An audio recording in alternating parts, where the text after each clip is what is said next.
Time lapses are a fantastic way to bring your images to life. They can reveal otherwise hidden movements and patterns in nature. If a picture is worth 1,000 words, then surely a time-lapse video is worth 1,000 pictures. Hey everyone, it's Mike Shaw here with Planit for Photographers, and this video tutorial is going to tell you everything you need to know about using Planit to set up a time-lapse image acquisition sequence. Now, time-lapse videos, as you know, are animated sequences of still images. The animation is done at a fairly high rate, typically between around 24 to 60 frames per second. So the effect is to compress time, since the individual images are generally made several seconds apart. In fact, the time between images is called the interval. So for example, if we make one image every minute, then we have a 1-minute interval. I want to draw your attention to the fact that this is true regardless of the shutter speed. So if we make one image per minute with each image having a 1/20th of a second shutter speed, then we still have a 1-minute interval even though the shutter speed is much shorter. Now it's helpful to consider the overall process of making a time-lapse video as being made up of two main steps. The first one is creating the images. The second one is assembling them into the time-lapse. This video tutorial is going to show you how to use Planit to set up the perfect time-lapse sequence to create the images. You're then free to use any animation method of your choice to create the final video. Now, when we go to set up our image acquisition process, the most important parameter to consider is the interval. Do we want to use a 1 second, 5 second, 10 second, or even longer interval? The answer is that it depends on the subject, as you'll see. Another important choice is to make is the overall clip length, 10 seconds, 20 seconds, or more. Now the answer to these two questions, along with your playback frame rate, let's say 30 frames per second, will then dictate both the number of images you need as well as the total amount of time it will take to collect them. So let's do an example using the time-lapse tool in Planit. You can access the tool from the ephemeris menu. It's also accessed from this button right just here. Now right here is where you set the interval. You can choose an interval of 1 second all the way up to 60 seconds. Or you can enter in any value you choose, like right here. So let's just choose 1 second. And by the way, anytime you have a question about anything you see on the Planit screen, if it has the color white, just tap it and you'll get a pop-up information box. Now over here is where you choose the playback frame rate. Here we're going to choose 30 frames per second. The industry standard is actually 29.97, but we're just going to go with 30 frames for simplicity. Now before we go any further, right away you can see that if we choose 30 frames per second and there's a 1 second interval between successive images, then each second of the time-lapse video will actually represent 30 seconds of elapsed time. In other words, 30 frames times 1 second per frame is equal to 30 seconds. But we want to have more than a 1 second time-lapse clip. Let's say we want to have a 15-second time-lapse video. So we'll enter in 15 seconds right here just like this. Now, notice this cautionary message that we're going to get when we go back to the main menu. It says, values conflict.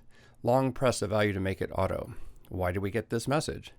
Well, it's because the total elapsed time that we have right here is not consistent with the results of all these other parameters. So to fix this, all we do is we just press on the total elapsed time, and that allows Planit to calculate the proper value, which you can now see here, 7 minutes and 30 seconds. So to paraphrase, the correct set of parameters is as follows. We'll create images for 7 minutes and 30 seconds with a 1 second interval, and when we play those images back at a frame rate of 30 frames per second, we'll have a 15-second time-lapse video. Now that makes sense. By the way, you can also see the total number of images that you're going to create, and that's calculated right here, in this case 450 images or shots. And if you tap on the number right here, you get a real nice summary that explains everything in words. You can check it. To be clear, you can actually think of these values along the top row making up an equation that ought to make sense. So when you take the total amount of time you spend shooting, in other words, the elapsed time, and you take into account the interval, then you'll end up with the total number of shots that, when played back at the frame rate you specify, will give you the time-lapse video of the desired length. That's why the total elapsed time and the interval are on the left-hand side of this arrow. Taken together, they dictate the duration of the resultant time-lapse video at a specified frame rate. Now, if all this makes your head spin, well, that's where Planit comes in to save the day. All you really need to worry about are 3 of the 4 parameters of interval, total elapsed time, playback frame rate, and length of the time-lapse video. Just pick 3 and Planit will calculate the 4th. But let's go a layer deeper and explore the simulation capabilities of Planit. Now to do this, we're going to go back to the tunnel view overlooking Yosemite National Park in California. We're going to place the camera location right just here. And then we're going to place the scene location on Half Dome right over here. And now once we're all set up, we're going to switch our view to the focal length view like this, rotate the azimuth around like this to make sure it includes Half Dome like that. And now let's go to the Virtual Viewfinder, and bam, here comes our incredible simulated view of Yosemite Valley. And we can enable this 3D option right up here on the left to make it even more realistic. And let's zoom in just a little bit more with a longer focal length lens so we can really see Half Dome. Okay, so what we want to do is we want to end our time lapse with the sun peeking over the horizon and immediately to the left of Half Dome. Doing this will give us that fantastic sunburst effect. So to begin our search for suitable dates when this would occur, let's go back to our Sun and Moon Finder right over here, enable the drawing tool right up here by just tapping on this hand icon, and then simply drawing in a very small window of exactly where we want the sun to rise, just to the left of Half Dome like this. We can scroll through the possible dates until we find one that we really like this one right just here. Now, so we want this event to be the concluding event of our time lapse. In other words, we want to end our time lapse at this time. So to do this, to set this, let's go back to our time lapse tool, and you can see here is where we want to set this to be the end time. Now, of course, we could tap on the end time display and manually set this time in the pop-up window, but there's a much easier way. And that's simply to press on these blue caret icons just to the right of the time-lapse display, and then simply choose Use Current Time as Ending Time. That'll set the end of our time-lapse to be the moment when the sun clears the horizon, and we may need to reset one of our time-lapse parameters by long pressing it like this. And that should be good for that. Okay, so now we want to set the beginning of our time-lapse sequence. We want that to be at the onset of civil twilight.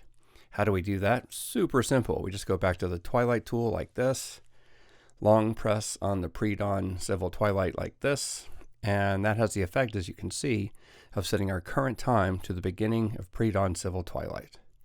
So now we go back to our time-lapse tool, and we press the blue caret icon to the left of the start time display and choose the current, and choose the option of use the current starting time.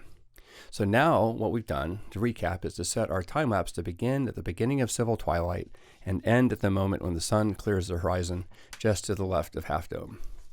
We're going to go ahead and change our interval to 10 seconds like this, and now we're all set.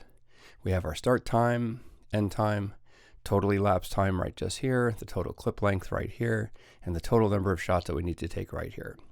So now, check this out. This is a feature I know you're going to love. We can actually preview how this time lapse is going to look using the Virtual Viewfinder. So to see this, let's go ahead and zoom out a little bit, let's say to 50 millimeters, and let's just hit the play button like this.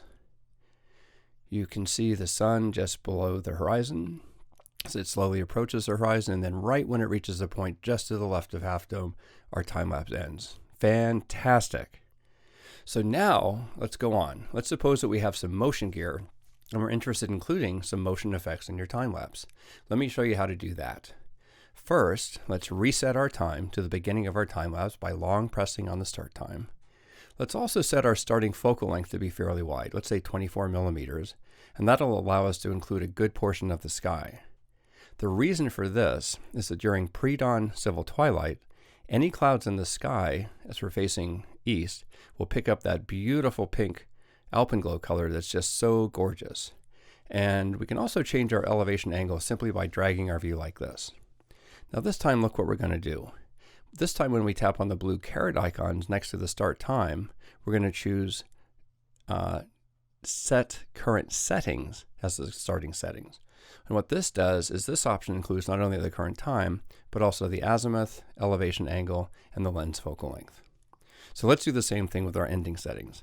Again, we'll long press on our end time display to change the time to that, and then we'll change our focal length to produce a zooming effect, let's say 105 millimeters, and we can adjust our elevation angle to compensate like this. So now when we're ready and we really focus on that sunburst coming up over the horizon at the end of the time lapse. And when we're happy with the way this whole thing looks, we tap on the blue caret icon to the right of the end time display, and again, choose the Set Current Settings as the ending setting option. This captures the changes in the elevation angle and the lens focal length, as well as the ending time. We can confirm everything simply by tapping on the number of shots right here, and that brings up this details pop-up window. You can read through the summary of the time lapse to make sure everything looks right, and you can also confirm the starting and ending conditions down here. Not only the starting and ending time, but also the starting and ending azimuth, elevation angle, and focal length. Now, of course, there's not that many ways of automatically changing the focal length during your time lapse, but this will give you an idea of what the effect will look like by adding a zoom effect during post-processing of your time lapse video. And finally, you can adjust the file size per image for your camera, let's say 42 megabytes per shot, as you can see here. And this will give you an estimate of how much free space you need to have on your memory card, which is displayed right just here. All right, let's see what we've got. Let's go ahead and long press on the start time to reset the preview, and then tap on the play button to see how things look.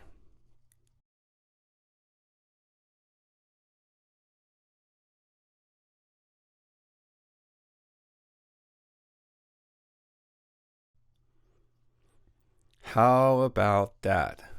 So the ability of Planit to not only help you set up the parameters of your time-lapse image acquisition, but also to preview how your time-lapse will look is incredibly useful. Unlike many still images shooting opportunities, where you can create a number of different versions in fairly short order, most time-lapse video creations are one-off situations.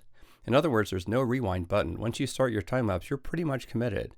If you stop your time-lapse halfway through, there's no real way to go back and try it again. I know this sounds obvious, but it's so painfully true.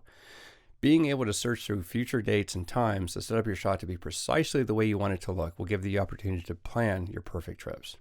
So until next time, this is Mike Shaw saying thanks and best of luck with your planning.